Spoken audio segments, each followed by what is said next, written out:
All right, welcome back. This is a quick overview and look at the Seiko 1000 meter Tuna. This particular model is the SBBN040. It is the Golden Tuna reissue from 1978. And by the Golden Tuna, it refers to the titanium nitride coating on the bezel, the crown, and the back. This also has the crop inlays and kind of the outlines on all the loom plots. It has the kanji wheel, which you might be able to see under there.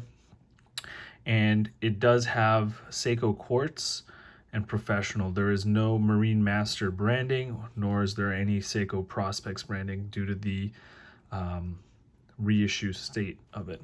Now this particular one is limited, and what's cool about these quartz Seiko tunas is they have a battery, and obviously they have a long-lasting battery, but what's cool is Seiko will tell you here on the outer edge on the back, it'll tell you the year. So that's 2023, 4, all the way to 2033. So an entire 10 years based on when the watch was made, and they'll put a dot here in the quarter at when it's recommended you change the battery. Now some people have good luck with them where the battery lasts 7+ years, and some not so much. The 7C46 movement that's in this from Seiko, it's a great movement. It also has an end of life check that comes up where the watch will skip a few seconds on the seconds hand, alerting you that you've got probably about 3 to 4 weeks worth of battery life before the battery's done. You can also see back here, it is Marine Master labeled. You've got the Tsunami Seiko. You see it's got ceramic, titanium, and stainless steel. So the case is titanium. The ceramic is the shroud, and the bezel is stainless steel. Now, the insert is not ceramic. I think it is stainless steel, but it's probably meant to make it more durable. From the side, you see that this has a much shallower shroud than most 1000 meter tunas, as well as it's also smaller size-wise. So diameter-wise, it's not as big. I've had experience with some of the other Darth tuna and Bumblebee tuna, if you will, or the elephant tuna, which is the SBBN027 and the SBBN011. And they have slightly larger shrouds. The shroud on here also allows the straps to go all the way back, so that if you have a large wrist, this is fine, but also if you have a smaller wrist, you get almost no overlap on your wrist. The other thing that's cool about Seiko tunas, the 1000 meter ones, is they have integrated lugs, in the sense that the lug is built into the case, as you can see here, but it's also within the overall diameter of the watch. If I did this right now, you cannot see the straps. That's because this diameter at 49 millimeters, actually the actual lugs are inset, meaning from the side, they're inside the diameter of the shroud, and as well as the case.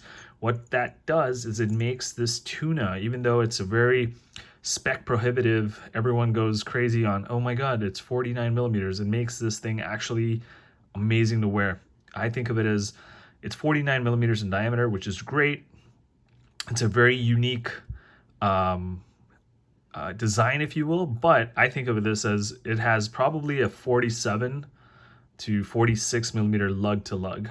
So this makes it very, very easy and very comfortable. Another great pro about these 1000 meter Seikos, not just this one in particular, is they're light. It's insane to think, once you try these on, at least coming from a world of stainless steel and even titanium dive watches, these are light. This watch weighs around 115 grams. I mean, just think about it. That's literally a few grams for the silicone strap that Seiko includes, which, by the way, is pretty cool. And then the rest of it's the watch. So the titanium really helps it. And the ceramic is also another cool feature, but the weight savings definitely comes from the titanium. Another cool feature is, again, this is meant to be a pro spec, not to mention the original diver. It has a huge crown and it's nicely knurled, so you get really good grip. I love large crowns, makes it easy for me. I've got big fingers, so that's another great plus on the watch. It does come with the Seiko silicone strap, as you can see. Nice and soft, very plush, very pliable. It does have matching titanium nitride coated titanium keeper, or a titanium buckle, and titanium keeper in the old style of how these were made back in 1978 when this watch first came out.